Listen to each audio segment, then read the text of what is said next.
Hi, my name is Rocky, and welcome to Getting Started with Digital Publishing. And today we're going to be taking a look at how to get HTML5 rich content to flow into your app using Canvasflow and Twixl Publisher 5. Today we are going to look at the Twixl distribution platform and the HTML aspect of the article-based approach to producing content for your content apps. So if we take a look here, this is the app that I'm currently developing. I'll open up the root collection and we'll see a number of different articles here. Each one has been just given a particular cell type, and there are different kinds of content as well. For example, we have here a Twixl article. If we open up this one here, this one is Tomy Robots, and it has some information here in terms of the title, the author, the article URL, if you have a link, and all that sort of stuff. And that's great. This is a very traditional way to approach digital publishing. Let's take a look at the document here. This document is the Tomy Robots document that you see here. So, and this will connect you to this URL over here, which is my website, and gives you a little bit more information in terms of the details for the robots, the series, and this can all be accessible directly through a content app. So it provides a beautiful portal to important information should you need it. So in order to create a different piece of content, we need to create a new content item. And how we go about doing that is we can click Add Content Item, and here are options. And traditionally, most designers would have gone for the Twixl article, which would be used developing the Twixl publisher and InDesign tools. And that is a great combination, a real effective way to get pixel perfect magazine style delivery. The content looks really good. The downside to this approach is a little more difficult to edit remotely once it's been published. And the nice thing is, if you were to take an HTML article-based approach, you have a little bit more options in terms of how you go about updating your content, when, where, how, and all that stuff. And it's much smaller and it's familiar to the users because it's quite similar to the sort of HTML content you would find on a web browser. But of course, this being publishing to an app, all the content will be based on the app container, which is what Twixl is effectively providing the container and the distribution channels in order to make this all work really well together. Now, the question is, how does one go about creating an HTML article? Well, there's a couple of approaches. The traditional approach by creating an OAM file using Adobe Animate or Type is something that you can just go into here and you can add that, and that works quite well. We want to create something a little more automated. We want to create something that a person can create off-site and that it finds its way to the app and updates that app. In regards to where one goes about pushing the HTML5 information from Canvasflow into the Twixl distribution platform, it is to connect via an API and integration. That is for your Canvasflow and your Woodwing, all those sort of API tools. But as I click there, I currently am not enabled to work within that workflow. So this still remains untested. Let's take a look here now. We're going to open up this publication here. This is a sample publication that was provided to me from the people at Canvasflow. So I'll click into that. This is the first issue from here, and go edit, and maybe I'll call this app test, for example. Okay, and we'll update that. Okay, then we'll go into here. And instead of this being called the app test, in fact, we're going to go in here, we're going to change this to an article title. We'll call it the Tomy Robots. And this will be an article about the Tomy robots that will follow the graphic-rich page of the Tomy robots that was created using the traditional InDesign method. And so we'll just call this sample article number 1, that's fine. And there are different ways to create different styles, and we will start with the black type on white, and we'll click update, and success. Very good. So then let's go into the Tomy robots and see what we can do here. This is where a person can go in and make some changes to the text. For example, enter the Tomy robots. And then we can create a subheader or a cut line.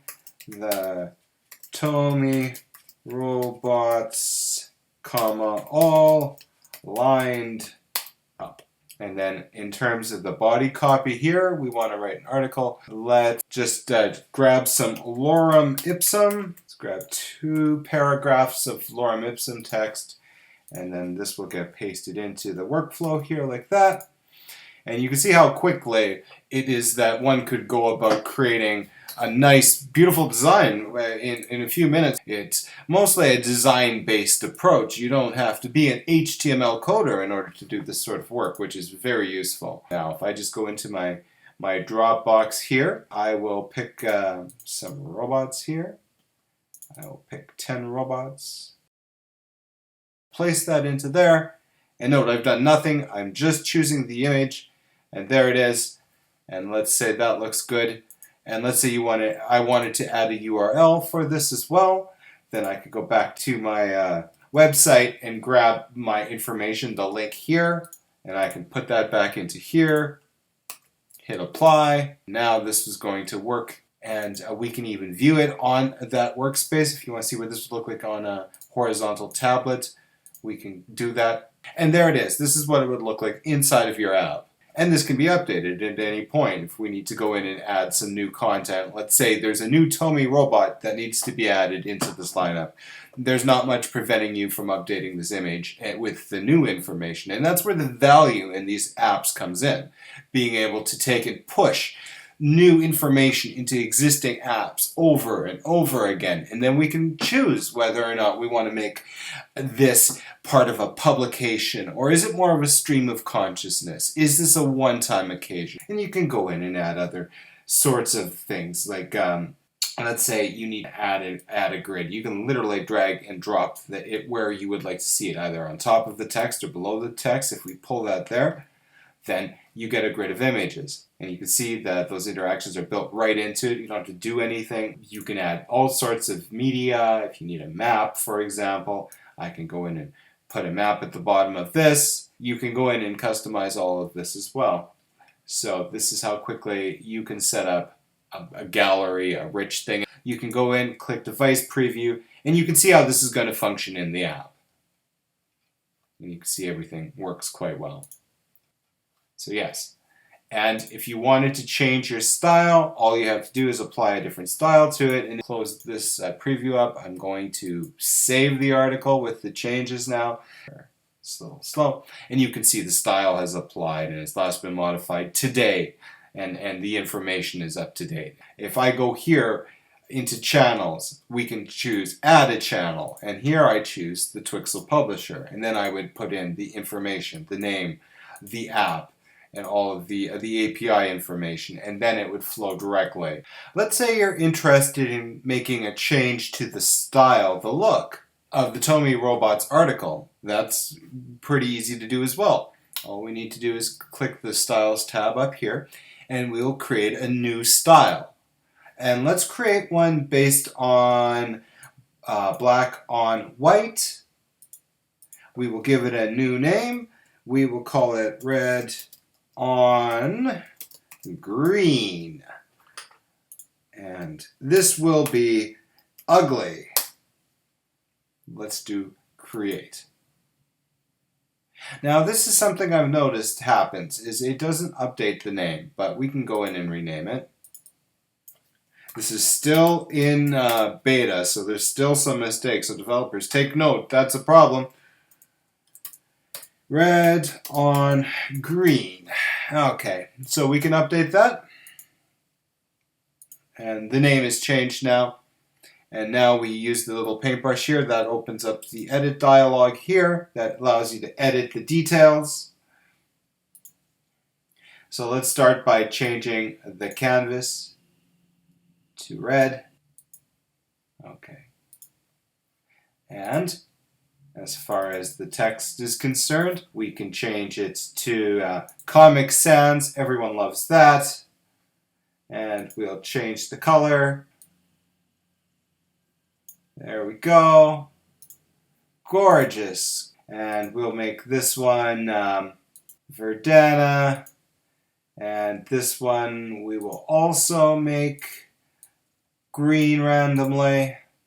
And the link items, of course, they will all be bold. What a wonderful look for our new design, I think. And we will save this new style. Style has been updated. So if we back out of this now, and we go to my app test here, and here's the style inverted. Let's go do some edits to this.